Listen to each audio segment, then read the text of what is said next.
You remember the Jenkum panic of the early 2000s? The what? The Jenko. No, Jenkum. No. Jenkum. Jenkum. What was that? Butt huff? What? You don't remember the Jenkum panic? Back in the early 2000s, when I was but a young buck. Ooh, young buck.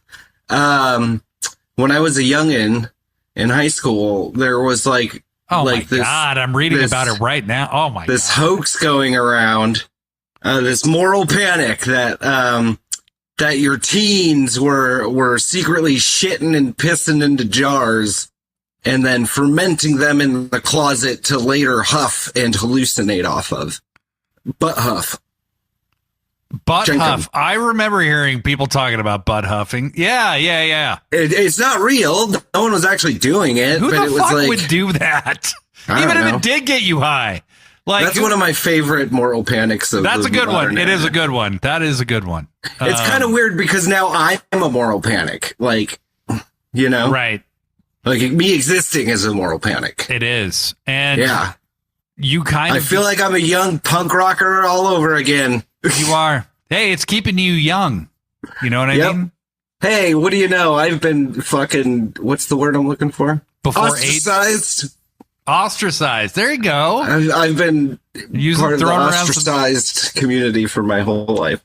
Throwing around big words and stuff. Which, I was thinking about it the other day, and I was like, because I'm one of those people that I don't think there's anything magical about us. I just think we're fucking apes that, like, evolved more a little bit, Not That's for true. any real reason. Like, I just think we did.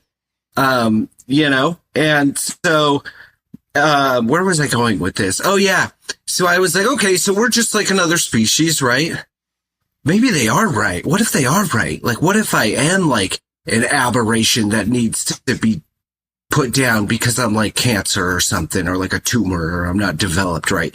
And then I thought a little bit more about it, and I was like, I mean, that could be true, but I mean, who said cancer can't have a little fun, That's true. Well, life is a variety pack, Brett. It is. And you're like that. Like, if I'm a tumor, why can't I just be a tumor, Right. You don't have to be a benign. You don't have to be a cancerous tumor. You could just benign is good. Oh, benign is good. That's right. Yeah. Malignant. You don't have to be malignant. Malignant is bad. You ever seen the movie Malignant? No. That's a great fucking movie. You know what movie I watched this weekend? Shit, but it's good. What? That I hadn't seen since like 2001. What? Big Lebowski. I gave it an honest watch as an adult. Really? Yeah. It's one of the best movies ever. I'm not sure I go that far, but I liked it. What? I liked it a lot. What did you? What? What? Look, didn't hit for you? It's so beloved. Okay, I don't know. I think like you almost have to be a certain age to feel the way you do, and I'm just a little older than that. I mean, I honestly, like, it's more of your generation than mine. Like, that movie came out, I was 10 years old when that movie came out. I just think the style of humor and, like, the that's not a movie for 10-year-olds. The existential speculation in that movie wasn't new to me when I saw it. And so, to me, it was like... It wasn't... I think it was a lot of people's introduction it wasn't new to me. It was just, like... Maybe it was because I was like into that shit at the time. It is a good movie. It is a really good movie. Let's be honest. Like, me and Jeff Lebowski kind of look at life the same kind of way. You man. are very Can't be bothered with that shit. Yes. And see, I actually, in actuality, that's not true. I'm bothered by a lot of shit. A lot of shit bothers me. I'm actually a lot more like John Goodman in that movie than I'd care to admit. I'm probably Jeff's weird neighbor, his landlord, the one who does the interpretive dance. Yes, his dance quintet. Yeah, I'm that guy. Yeah, it's the 10th. Far out. Yeah, far out. You just make sure to show up at that dance recital. He's a smart man. Anyway. Butt huff aside. Butt huffing. I am Brett Michelle, unprepared. And this is Blade Daily. Unprepared as well. Because we don't need preparation, Brett. Because we got preparation F, which is Mick Foley. Michael Francis Foley. That's right, folks. Welcome to the hard way. Today, we're talking about Mrs. Foley's baby boy. Probably, if I'm being quite honest, my favorite wrestler, Mick Foley. Cactus Jack. Do love mankind. Whatever flavor you prefer. The Jack abides. The Jack abides. Yes. What can we say about Mick that he hasn't already said about himself? Hell of an elbow drop off the apron is what I'll just say. No, so like, what was your introduction to Cactus, to Mick, to, you know, how did Mick come into your wrestle sphere? Well, we've established that I'm 800 years old. So very old. Yeah, very old. Decrepit. Very gray. Decrepit. His skin is gray, folks. It is. I'm the color of a tumor. He is. He's the color of a tumor. I am a tumor. And I'm a cyst with teeth and hair is what I am. Gross. Now, so my introduction to Senior Mick was he debuted in WCW. Like people don't realize this. I think WCW had so many weekend shows. There was a Friday evening weekend show, a Saturday morning show, a Saturday night show, which was the 6:05 Eastern time that everybody remembers. And then they had main event on Sundays. So that's 5 shows that they had on every weekend. So WCW Pro would come on at 1 p.m. my time on Saturday. Superstars. And what years is this? 1990. 1990. I was 2 years old. I know. I was 10. Fucking grandpa. I know. So anyway, so WCW Pro would come on at 1. It would be an hour. The WWF Superstars would be right after that at 2. And then Saturday night would come on at 3. And that would be 2 hours long. So I got a 4-hour wrestling block every Saturday. And the first time I saw Cactus Jack, he was a lot thinner. And he was a jobber. And he was actually a guy who tag teamed with other jobbers. And they would get beat. And then he would beat their ass after the match. And he would do the Cactus Jack running elbow.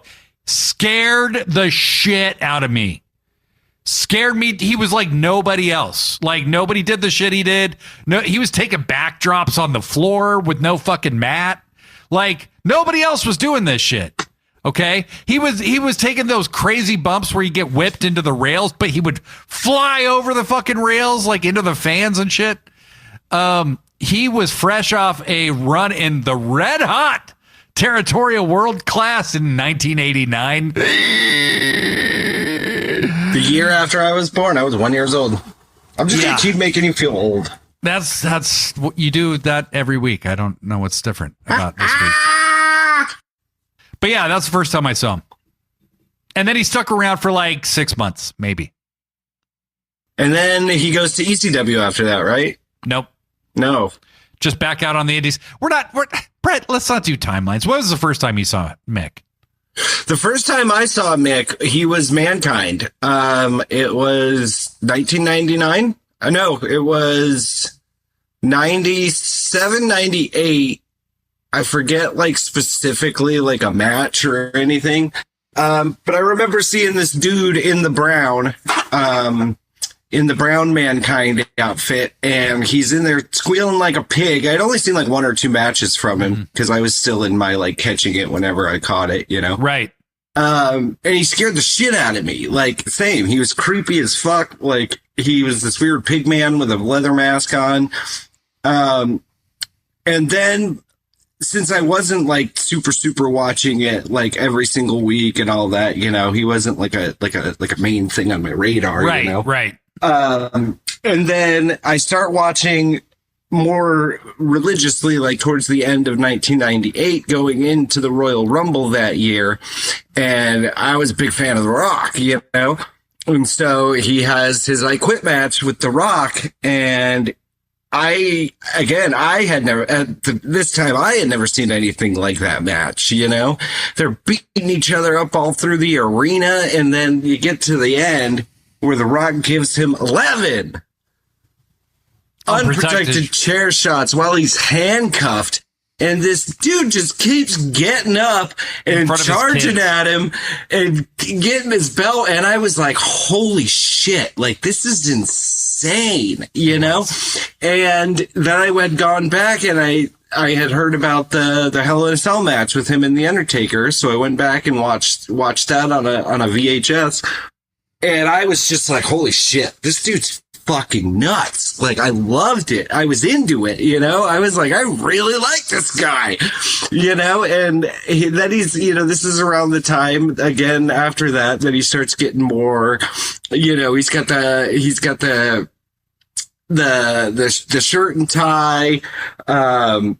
No, this was before, I guess, because I had seen these on VHS. There's all this stuff with Vince and you know, the bedpan and the clown and Mr. Right. Strong. What was the clown's name? Yertle? Oh, I don't remember anymore. Yertle or something like that. Yeah. And he became like a funny guy, you know, and I was really into that. And then it was when he was promoting his book was when his first book, Have a Nice Day, was when. Right. Like in 2000 or 99 or something. Yeah. I think it was 99 or 2000. It might be 2000. I guess we could look it up, but I don't care. Who cares? Anyway, and so I was a big reader. Still, I love reading, you know. And so I was like, oh yeah. Yeah. I'm learning. I was like, I bet you are. And so I was like, oh, cool. Like, I love wrestling and I love reading. This wrestler wrote a book, this crazy ass dude. And so, of course, I was like, I want to read this. And it was really what opened my eyes to what wrestling really was, you know, because at that time I had no idea how real, how fake it was, you know, and his book opened my eyes to a lot of that. But it was his stories and pictures of him being a kid, jumping off his roof, you know, wrestling in the backyard and shit like that made me go, oh, I can do that. Like, me and my friends kind of do that. And that's when we started our own little backyard wrestling federation with characters and music and finishers. And we made a belt and shit. And it was because I had read it in Mick's book that's what he was doing, you know? Yeah. And I just fell in love with the dude from reading his autobiography and then seeing him on my screen every week. And, you know, one thing that most of us love him for is that underdog in him. And I don't know. I mean, y'all can't see me, but like, I think I'm a very like average, whatever looking person. You know what I mean? And especially, I mean, maybe not so much now. I'm pretty loud and flamboyant, but like as a kid, I was kind of like, you know, just a kid, you know, it wasn't anything special really.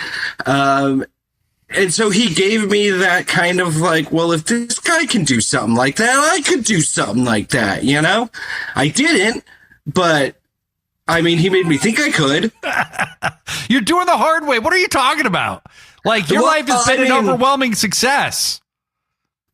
I wanted to be a wrestler, dude. Yeah, I did at one point, too. My name was going to be Tomb. Tomb. Wow. Yeah. I actually would wrestle with my buddies. I was a big Undertaker fan. Yeah, I was a big Undertaker fan. Plus, I was the tall friend, so, like, I was the one who could do the power moves. That's true. That's true. So, Mick, he had that initial cup of coffee. Now I'd be Brett Michelle, the tranny terror. Oh, boy. The trembling tranny. Because I'm a bitch. And I'm scared of everyone. That's your catchphrase right there. Yeah. I'm a bitch. Please don't hurt me. Because I'm Brett Michelle. I'm a bitch. And I'm scared of everyone. Please don't book me. That's a t-shirt. I'm just here to keep my head down. We are making that a t-shirt. I'm a bitch and I'm afraid of everyone. Yep. You heard it here first, folks. That's going to sell. So Mick does a little run, a cup of coffee in WCW. No, but like, I don't want you doing the timeline is what I mean. Oh, fair, like, yes. You don't know what you're talking about. I'm color commentary. Yeah, you're color. All right. I'm Taz. Yeah, that's right. Commentary Jones over here. You remember when Taz used to sing Jungle Boys music? All right. Anyway, he leaves WCW, goes back out on the Indies, and while he's out on the Indies, he has some notable matches. You'd hear his name once in a while. Then he comes back to WCW, but the best part is he comes back wrapped as a gift, and Sting opens the gift and back out. It's Cactus Jack. And Cactus Jack beats the shit out of Sting. So he came back. He's not a jobber anymore. He is about 30 pounds heavier. And he looks a lot more like the Mick Foley we'd all get to know very well. And he has a really, high-profile feud with Sting. He also forms this weird alliance/hate rivalry with Abdullah the Butcher. And these guys take turns tag teaming and then cutting each other to death. He feuds. He has a lot of the stuff I know Mick for that I think fondly of is the stuff he did in WCW. You know, he had a great feud with Vader that honestly, those matches are very hard to watch because Mick just told Leon to do whatever the hell he wanted. Yeah. And you don't got to tell Vader that twice. Like, he just breaks his fucking nose in the middle of a match, power bombs him on the floor, like a 300-pound Mick Foley getting pat. I mean, but it turned him babyface at the same time. They did one of these matches on the Sunday night show. Like, who's even watching this shit? And it was so good. It was so good. And so when he turned babyface, that was the first time I saw the versatility of Mick Foley, you know? But yeah, he had a great feud with Sting. He had a great feud with Vader. And then he goes back out. He disappears again, goes back out on the Indies. He's in ECW, and I'm only hearing about him through the dirt sheets and through Pro Wrestling Illustrated. Illustrated, yeah. Yeah. And he has a rivalry with someone of note, especially recently, and that would be the one and only hardcore legend Sabu. Rest in power, Sabu. That's right. Sabu. You know, I just recorded a little tribute for Sabu yesterday. He has a feud with Sabu that they have a cage match in Las Vegas. And Sabu wins the cage match by jumping from the top of the cage to the outside through the ring announcer's table. And he lands on the floor, yeah. And that's how he wins. It's a really good match. Go find it on YouTube. It's very good. I think one of my favorite things in wrestling is Sabu just leaping from the top rope, dropping a leg through a fucking announce table. Dude, it's like, okay. So like, it really pissed me off that not you, but like people your age, just think of Sabu as this botch machine. Like, it's all about Sabu's botches, right? Because the internet's just this edgelordy shithole. And it's like, dude, no. Like, I just saw a quote from Dave Meltzer today that said one of the people who loved Sabu the most was Terry Funk. And that Sabu was extremely influential on Terry because Terry never stopped learning or wanting to be different. And so a lot of that ECW run, he was just going toe-to-toe with Sabu on house shows and indies all the time. And Sabu helped him change his wrestling style and gave us that last great Terry Funk run. But Sabu, Cactus, and Terry were always fighting each other. And so then Cactus does the anti-hardcore gimmick in ECW, where a fan had the sign that said Kane Dewey at a show, and that pushed him to the brink. And he becomes anti-hardcore, and he shaves off his beard, and he becomes a corporate stooge and an anti-hardcore. And that's where you start to see the brilliance of Mick Foley, because he starts cutting the best Mick Foley is one of the greatest promos of all time, period. Of all time. You know, it's crazy because he did all these insane spots, and I get why he did it, because if you're a guy who looked like Mick Foley, you had to do something to stand out. I get it, but what I remember, honestly, more than anything, are just the insane amount of character work he did. Yeah, no, for me, the biggest like Foley feud for me, right, other than his off and on, you know, with The Rock, like the one that I remember like most, because it was in the period of time where I was like becoming most obsessed with wrestling, right, was his feud with Hitler the Barbarian over there, Triple H. Yeah, you know, Triple Schwa, Triple K. Yeah, there you go. Yeah, no, like, I mean, when I like just that clip of Foley coming out, you know, as Mankind, Triple H had been, you know, fucking with him for weeks, and they got the fake Mankind in the ring. Mankind comes out, you know, and he's talking about like, yeah, you could bully me, it's real easy, and I don't think, you know, I can take you in that street fight, but I know someone who can. And I think I know the guy. And he starts ripping off the mask and the thing. And like, I didn't really know much about Cactus Jack other than like the legend of like when he was Cactus Jack at this point.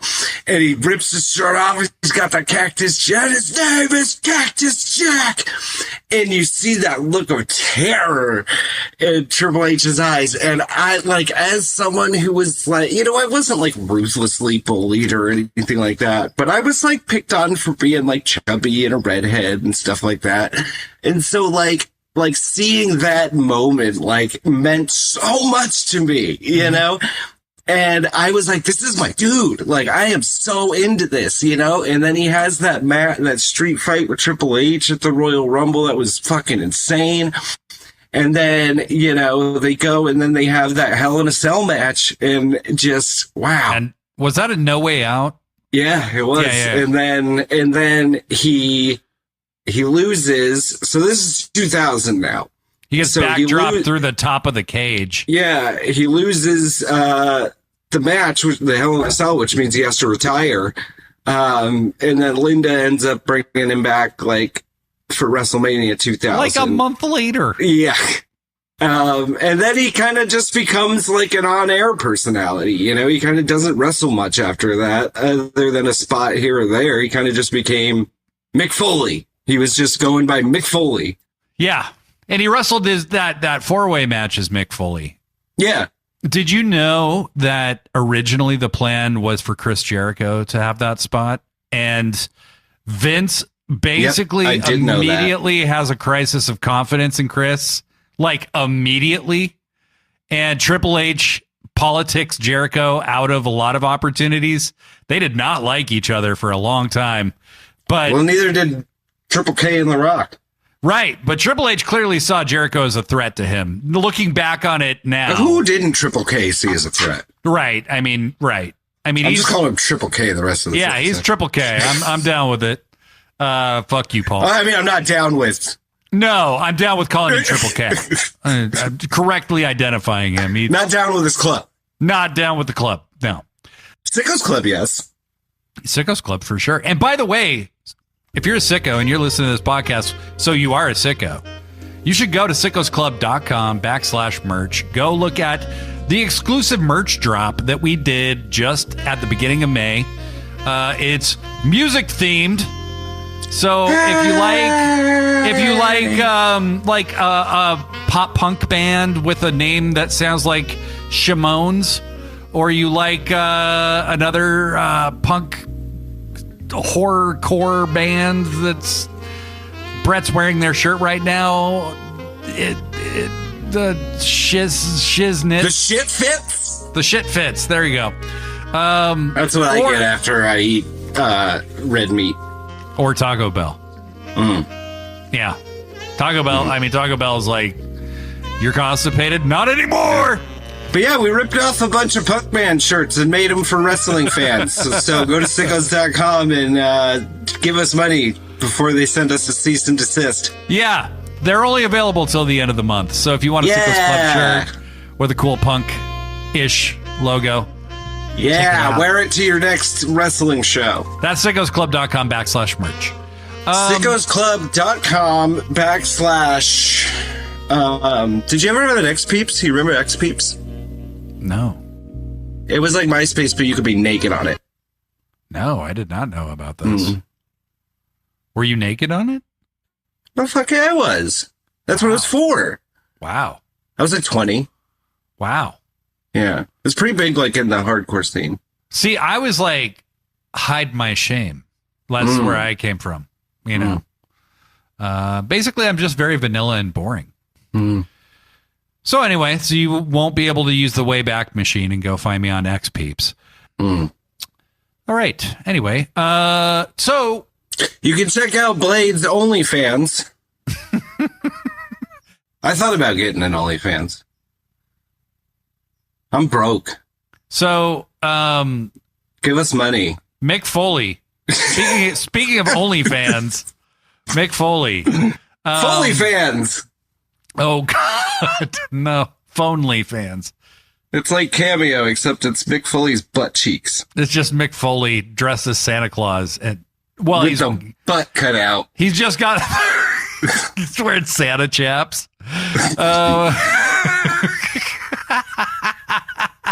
Or it's just the hat and the beard and nothing else. Yeah, but the beard covers his little winky.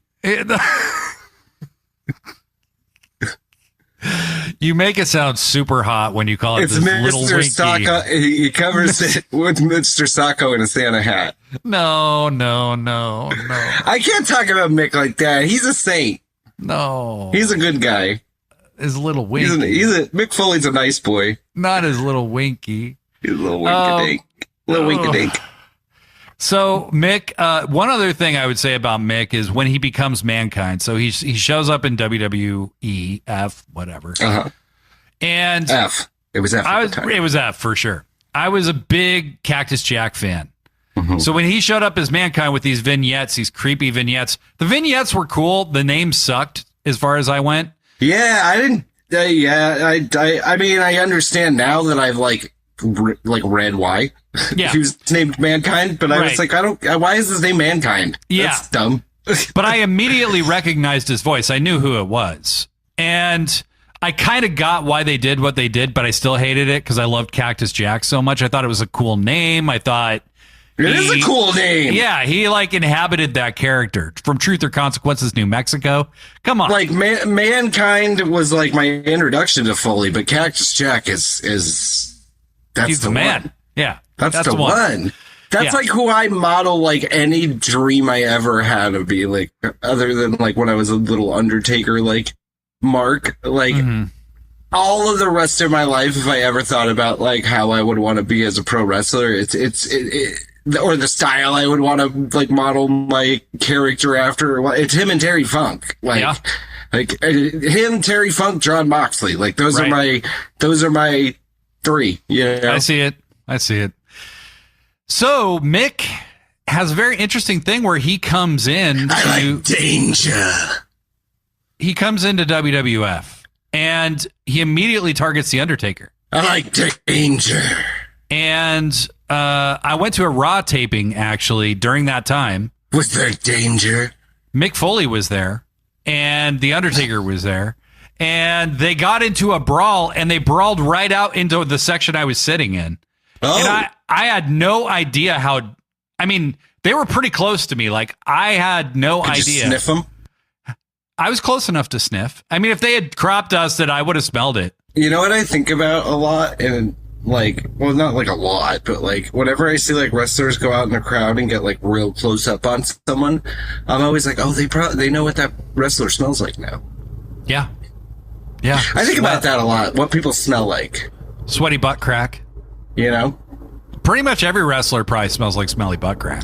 I assume most people smell like sweaty butt crack. I mean, if they're doing something physical. I'm actually like mostly grossed out by other people. So Mick and the Undertaker were there, and Brett needs to talk to her therapist very soon. Hey, the strike's over at Kaiser, so I think I can see my therapist again. That's good. So that's sick. That's really encouraging. Yeah. So the whole point of what I was saying, Brett. Especially after not having one for the last, since January 20th, that's. Oh boy. Yeah. So, Foley goes right after The Undertaker when he comes into WWF, and he gets the upper hand on him at every turn.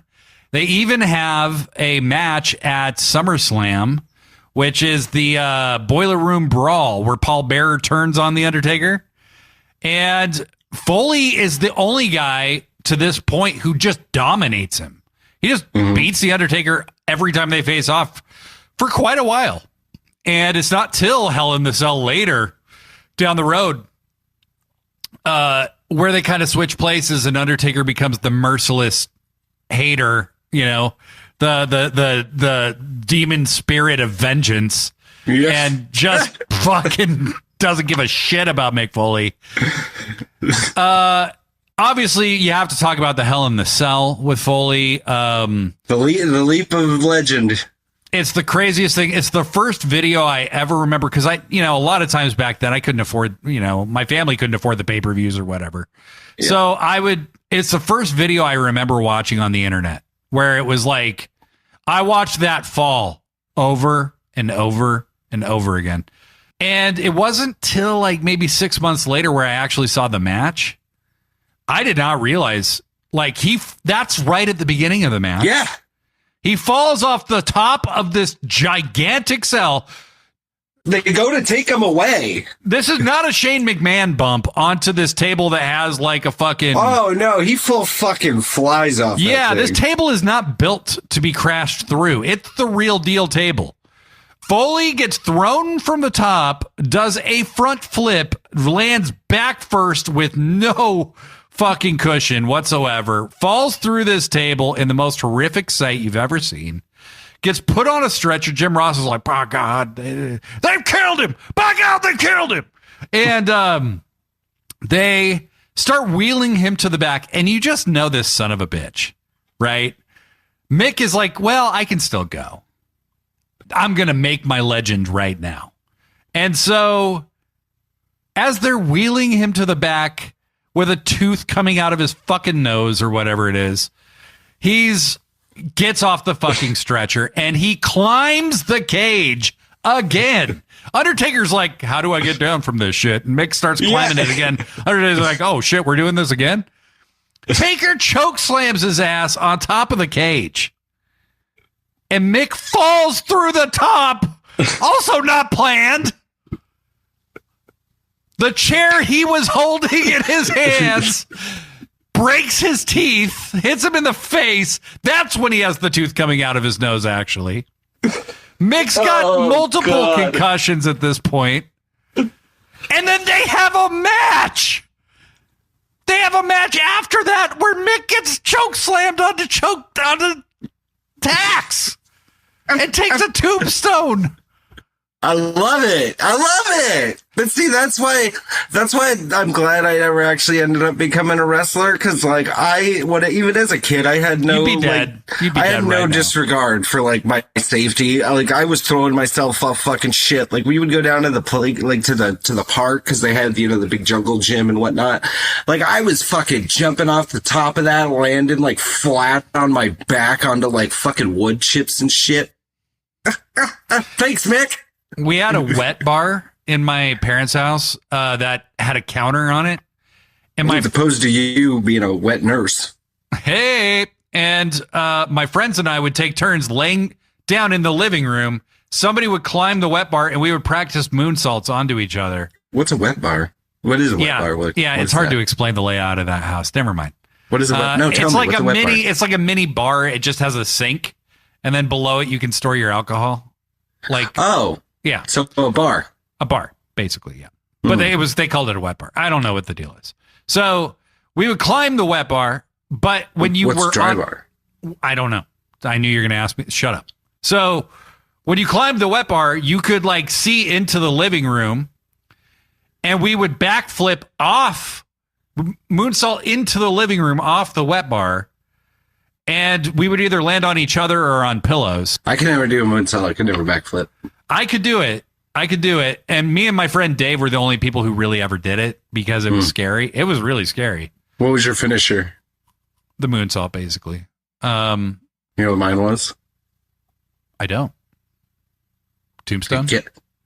No. I mean, close. It's my Your name favorite was fucking wrestling move. Tomb. And it was just your favorite wrestling move? Pile driver. Yeah. I mean, okay, Tombstone. I was close. Yeah, I was close. But it was like a sit out, you know? You did this. You did the standard. Did you do like the Terry Funk pick him up by the pants and just drop him on the head deal? No, I would like grab around the waist and then kind of like jump up. You did the jumping. Yeah. Land on your ass pile driver. Yeah. Okay. Yeah. I like that because it looks cool. Because it looks like a spike, you know? It's like... It does. No, I mean, it would kill you if you really did it to somebody. Yeah. Like, you'd break somebody's neck for sure. Yeah. And I'm sure somebody has broken somebody's neck doing it.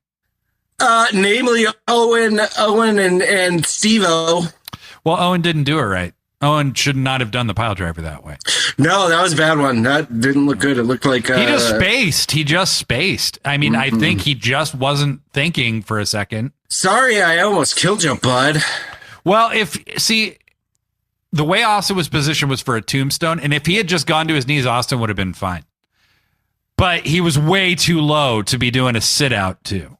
Ironically, did you know this? Masahiro Chono, legend in Japan, wrestled Steve Austin years earlier in one of the early G1 tournaments. Really? And Steve literally did the exact same thing to Chono and fucked up his neck super bad. Chono had to change the entire way he wrestled. Austin didn't go visit him in the hospital. He did all the things that Owen did to him, and both of them had their career shortened massively, and both of them ended up being huge stars. Well, you know, Karma, she's a interesting lady. I'm not saying Steve deserved it, but at least he did it to somebody else. That's all I'm saying. So anyway, Mick Foley, he was crazy. He fought Terry Funk a lot. One of my favorites, and I know it's like, this is like everyone knows it, but like when he did all three characters in the Royal Rumble. Yeah, it was great. That fucking killed me. Dude love, man. It was great. Like, the thing about Mick is, like, he's memorable because he was funny. He's memorable because he was violent. He's memorable because he knew how to give an emotional promo. You know what I'll say? Inspiring. Dude Love is like the one chapter of his career that I don't have much memory of. Because it was kind of like right when I first started, like, it was like the tail end of when I first started getting into it. You know? Yeah. Well, he was the least compelling of the Foley characters. Yeah. I mean, because, you know, it's more like what this meant to Mick as a kid, you know? And that was so cool, though. Like he's living his dream. He's being Dude Love, and he's so corny, and he's so not sexy, and he's so not cool. Well, the shit that really like super... The music was great too for him. Oh, dude. Honestly, I've always I mean, my favorite theme of his is either, the Cactus Jack theme. Yeah. Burn it. Or Wreck, the one he used. Yeah. With the fucking the Razor Ramon car wreck in the beginning. The same fucking it's car. It's the same exact sound. Yeah. Thanks, Jim. But so get a bigger sound library, fucker. Yeah, I loved his music, but so reading his book, is when I learned all about his time in Japan and shit like that. And that's what the shit that I was like, oh my God, like this shit sounds crazy, you know, exploding barbed wire and King of the Death Match, you know? And so, you know, I get on the internet and I start looking up like wrestling websites and stuff, you know, GeoCities websites that have a little media player that's like, you know, this is a little tiny little box and I can watch these little clips on. And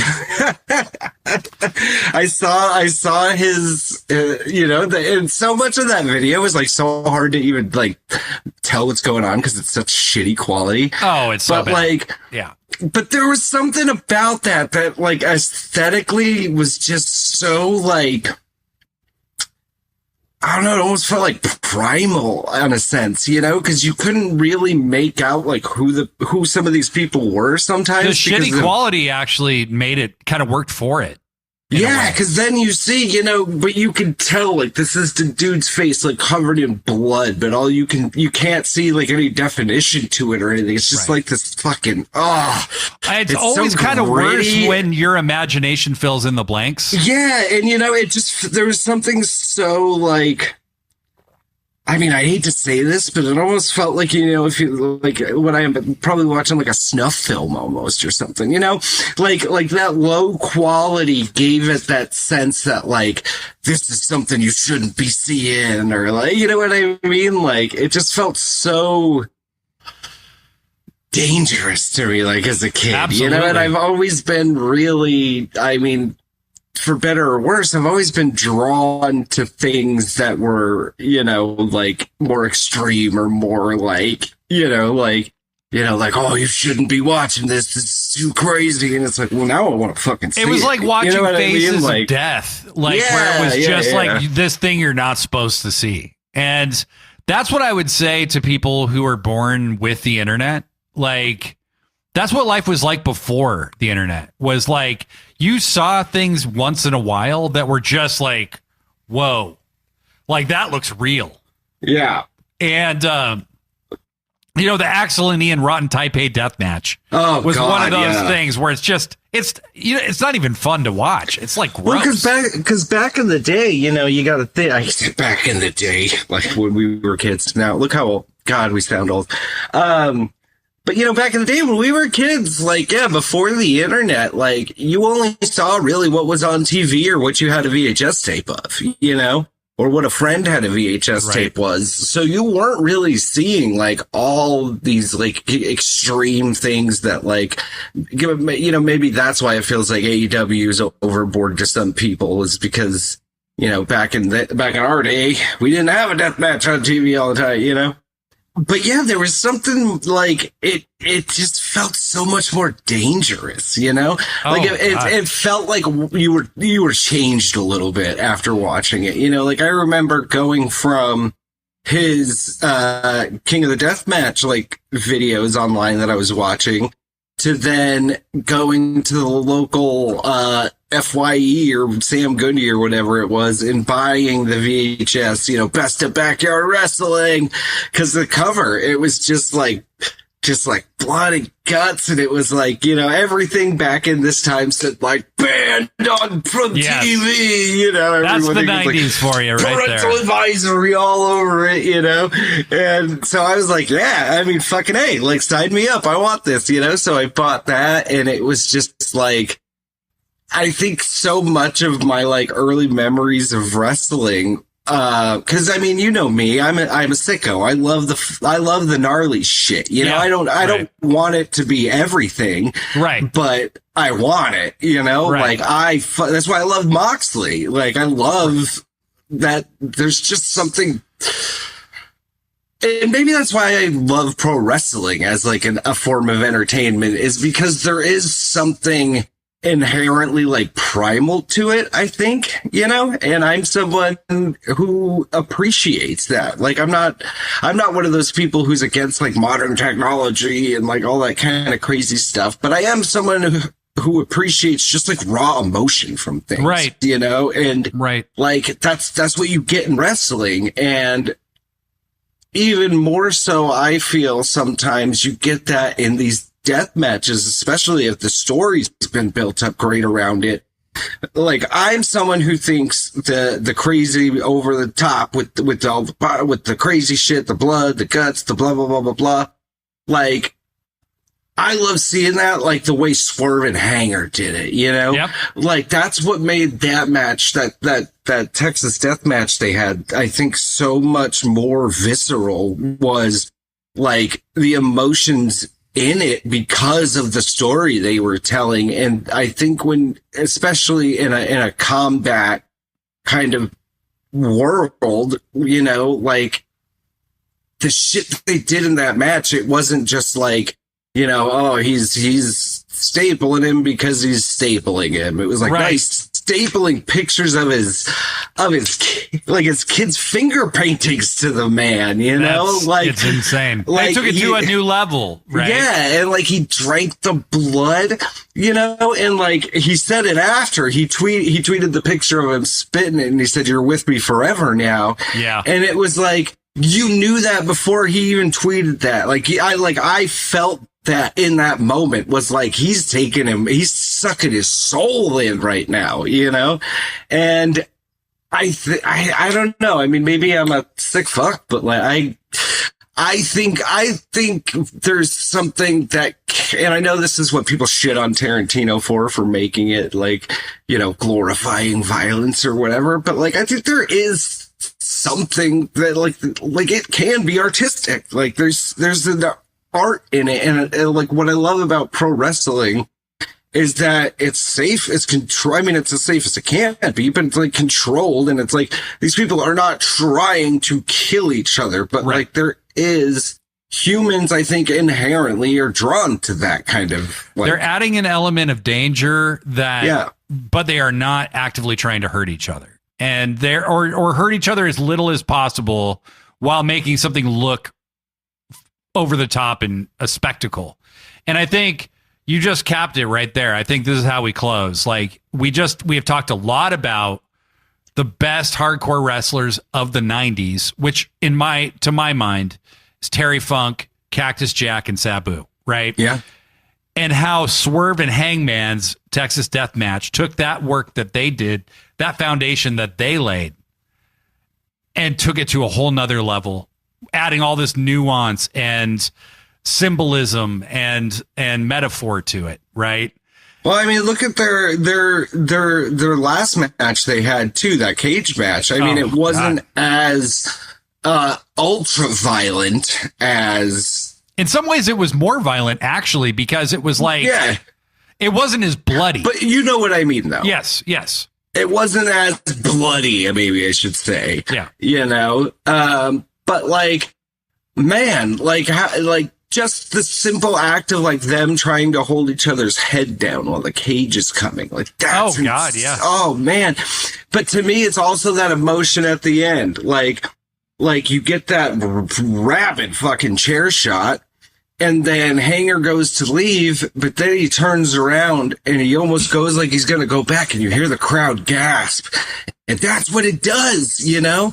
It's and what was he going back to do? Was he going back to check on him? Was he going back to do more?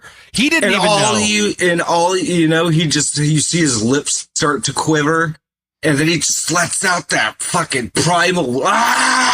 You guys can't see it. I have goosebumps. Just talk. That's one of the greatest performances. The Rock. You're doing the Rock thing. Yeah, I'm doing the Rock goosebump thing. That's one of the greatest performances I've ever seen in wrestling history. Is that moment with Hangman at the end of that match, him on the ramp. I get emotional thinking about it because I've been in that exact place that like, I don't even know who I am anymore. Is this me? Yes, this is me. Ah! You know, like, oh my God, so good. Anyway, Mick Foley laid the groundwork for moments like that. And Mick transcended hardcore, became one of the greatest promos in the business, but also one of the most wholesome and delightful people in the wrestling business. I think that's what made him great. You know, he made the whole journey. He could be scary. He could be funny. He could be wholesome. He could be violent. Like, he could be the underdog. He could be the aggressor. Like whatever you needed Mick Foley to do, he could do, and he could do it better than most people around him at the time. I mean, he might not have been in there. I mean, no one's ever going to say he was Will Ospreay, but underrated worker though. He was a good worker. Yeah. Oh, yeah. But he's just, as a talent, he's just one of the rare ones. Like, well, he was completely his own thing. Completely. Yeah. There will never. I mean, there's wrestlers who you can obviously see were influenced by Mick and how they present their character and everything, but it's never gonna be how Mick was. Hell no. Like, he just still does. I mean, seeing his videos he posts on social media and his Disney stuff and his Santa stuff, like, there's just like a magic to him. You know what I mean?